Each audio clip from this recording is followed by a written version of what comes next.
Apa hukuman koruptor di akhirat? Koruptor ya. Mau sebut nama juga boleh. Ya. Koruptor ya. Jadi gini, orang tuh akan dihukum berdasarkan apa yang dia lakukan. Kalau dia makan yang haram, maka lidahnya akan diikat lalu kemudian disuruh muter. Aduh.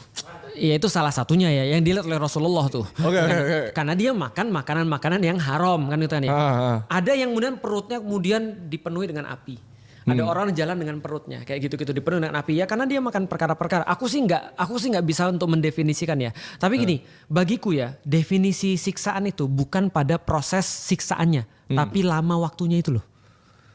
Lu suruh main game 3 hari berturut-turut, stres lu. Ini lumayan stres.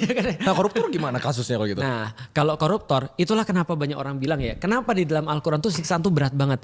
Karena mereka melakukan sesuatu yang unimaginable. Contoh ya, sebelum kita bicara koruptor ya. Penembakan di New Zealand, 48 orang meninggal. Bayangin, karena dia udah bunuh 48 orang, maka yang paling pantas dia kan dihukum mati kan ya. Yeah. Mati, dibalas mati kan gitu kan ya.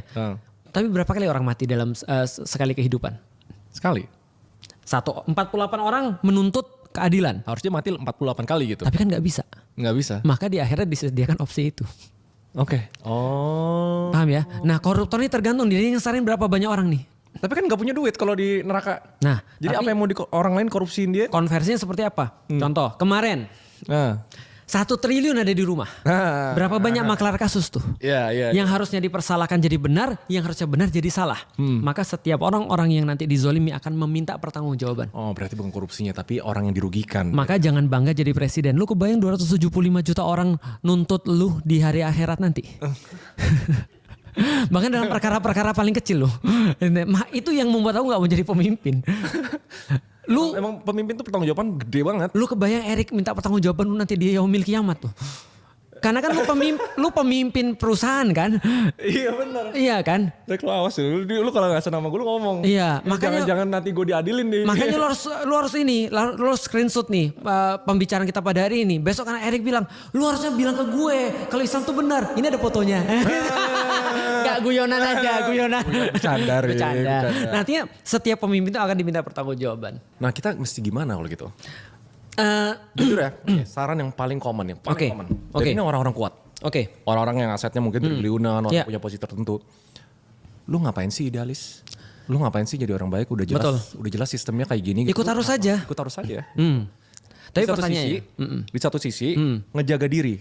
Soalnya mama juga ngomel-ngomel terus kalau misalnya tiba-tiba kayak, Re kamu terlalu vokal gitu kan. Tapi di satu sisi punya idealismenya untuk kayak ini kebenarannya tuh begini gitu menurut gua.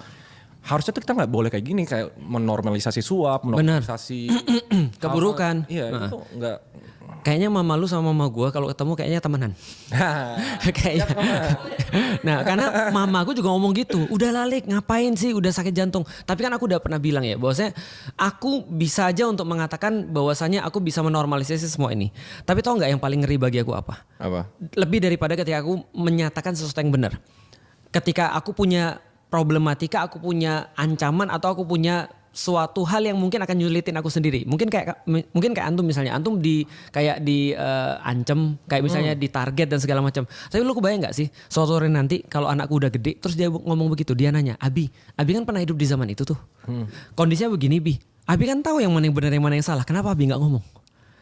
Ini kan tanggung jawab sejarah nih masalahnya. Artinya gini, sebagaimana aku sudah dikasih tahu yang benar, maka tugasku ngasih tahu yang benar ke bawah. Kalau nilai ini sudah nggak ada, maka kita cuma mewariskan sesuatu yang nggak benar. Kalau kita hilang, setidaknya ada satu contoh. Suatu waktu Imam Ahmad bin Hambal itu dipenjara, dicemeti sampai tangannya itu nggak bisa dinaikin ke atas sampai sholatnya begini. Kan harusnya sholatnya begini tuh. Dia nggak bisa naikin tangannya dan disiksa tiap hari dicambuk sehari 3 kali.